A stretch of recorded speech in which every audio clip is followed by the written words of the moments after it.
Normandy is fitted with a quantum entanglement communicator linked to the Elusive Man's office. This allows lag-free communication even when you operate off the comm grid. I've never heard of a quantum entanglement communicator. How does it work? Essentially, two subatomic particles are created in an entangled state. One is installed here, and the other in the Elusive Man's office. When one particle occupies a given quantum state, its entangled partner will always enter the opposite state, no matter the distance between them. If we alter the state of our particle, that alters the state of the Elusive Man's. This allows us to send data in the form of quantum bits. Why aren't these used everywhere? Each quantum pair costs nearly as much as a comm relay, and can pass only one quantum bit of data at a time. In addition to the cost and bandwidth issues, the system is strictly point-to-point. To contact 100 different worlds, we would need to manufacture and install 100 entangled pairs, one link to each world. That's all for now. Logging you out, Shepard.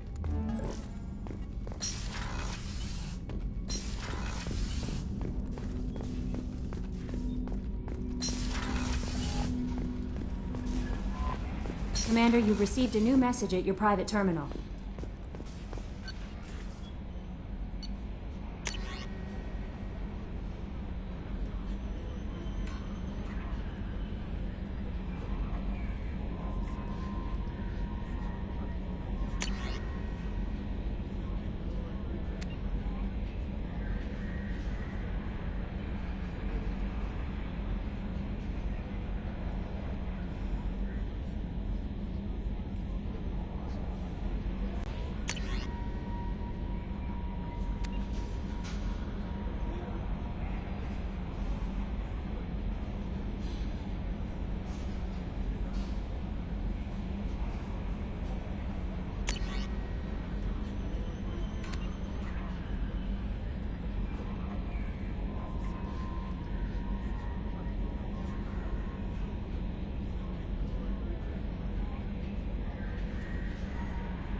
Oh, she's a cutie. How old?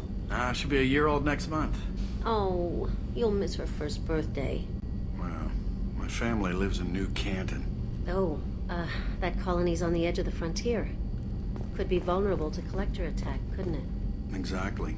It's most important that she have a first birthday. That's why I'm here.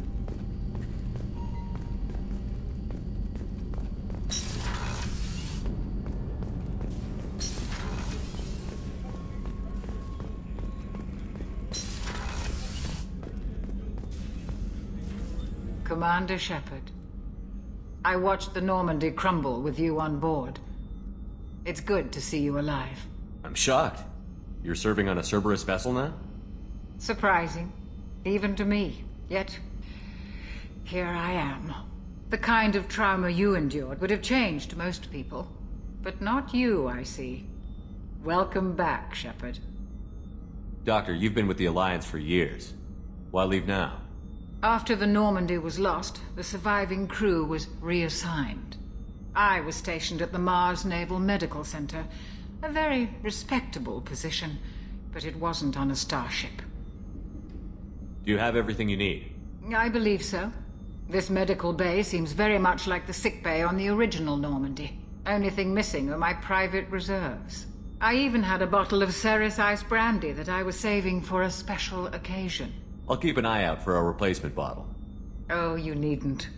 It's expensive, and we have much larger concerns ahead. You're not the Cerberus type, Doctor. I don't work for Cerberus. I work for you. On a mission that may be crucial to the survival of the human race. I have faith that your dealings with Cerberus will be ethical. I trust you, Commander. There's a very good chance this mission will be a one-way trip. Are you prepared for that? I've been through the reclaiming of Shanxi, the Skillian Blitz. We survived the Battle of the Citadel and the destruction of the Normandy together. I've lived a full life. No regrets. I'd like to make sure the crew gets the same opportunity. I'll see you later, Doctor. Commander.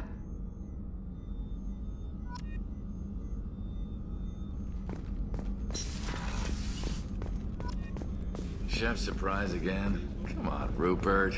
I'm sorry, Princess. Filet mignon and caviar coming right up. Let me just get out my doilies. That'd be real nice, Mr. Gardner. Commander Shepard, the hero of the Citadel. You did humanity proud that day. Mess Sergeant Rupert Gardner here. How can I be of service? How did you find your way into Cerberus? Can you believe I was once a family man, working the EZO rigs along the frontier? I was happy enough, but losing everything to Batarian raiders can change your outlook. I needed to make a difference. I'm no soldier, but I've got skills, and Cerberus keeps an eye out for talent.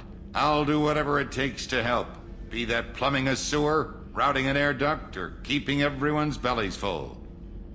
How do you feel about working for Cerberus? Damn proud. Cerberus gets the job done.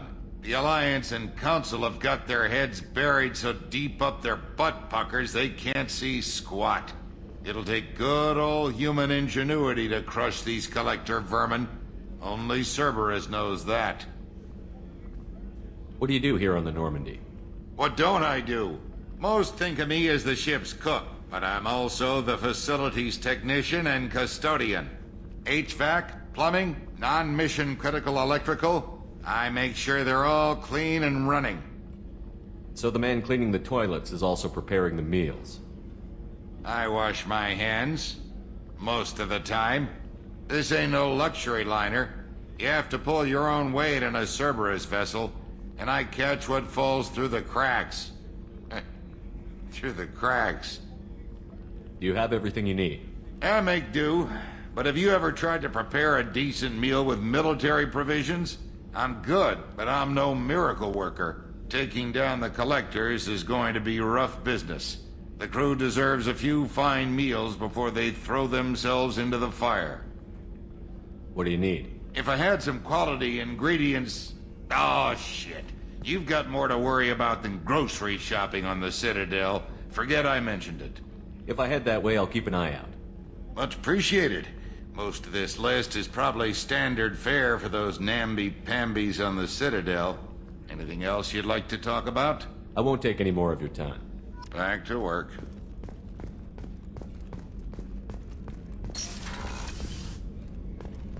Commander, what can I do for you? What exactly are your duties, aside from keeping an eye on me? I'm the Elusive Man's agent. You're his most important asset. My job is to make sure you succeed. Aside from that, I send regular reports to the Elusive Man, updating our status. Anything I should know regarding the Normandy? The crew's working well, and the ship appears to be performing to specifications. You have a minute, Miranda? No doubt you've got a lot of questions. Cerberus isn't as evil as most people believe. If I can help allay any of your concerns, I'd be happy to do so. So, what would you like to know? What can you tell me about the Elusive Man? Not much that you don't already know. Even I don't have access to most of his background. And you've seen more of him than most ever do. It's rare for him to become directly involved in missions, but you're something special.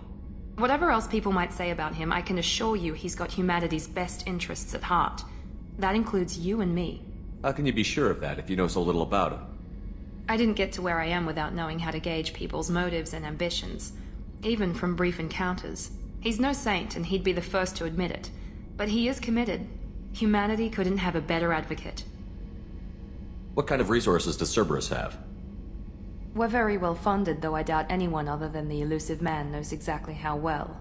But our resources aren't unlimited. Reviving you and rebuilding the Normandy was a significant investment, and a significant risk. We're all hoping you can do the impossible, Shepard. No pressure. Are you military or political? Or both? Cerberus has several divisions. Political, military, scientific, but we're all working towards the same goal. We keep our ranks and structure similar to the Alliance. A lot of our recruits started there, but not all Cerberus operations use the same protocols.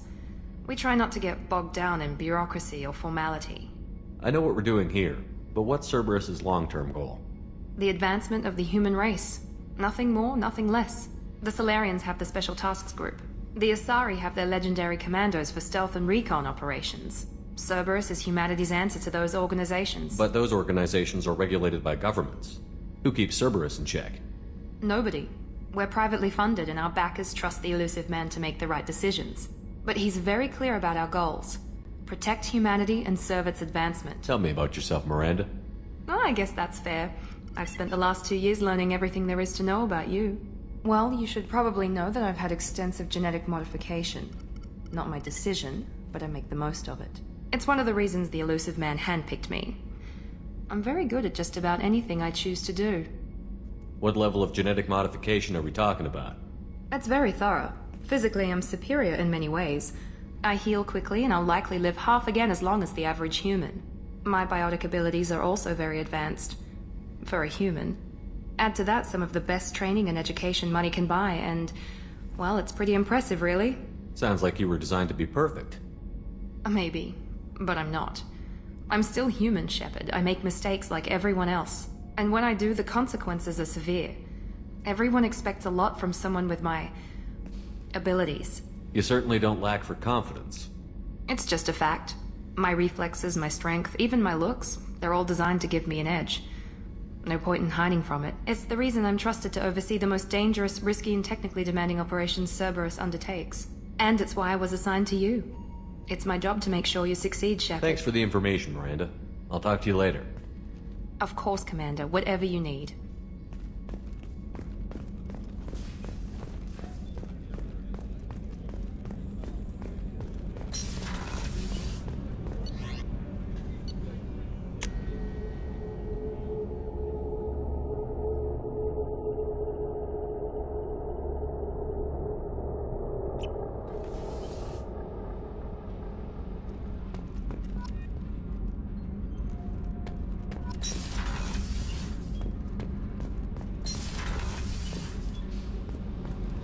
You came all the way down here to see us? You're speaking to our commanding officer. I'm touring the ship, getting to know my crew.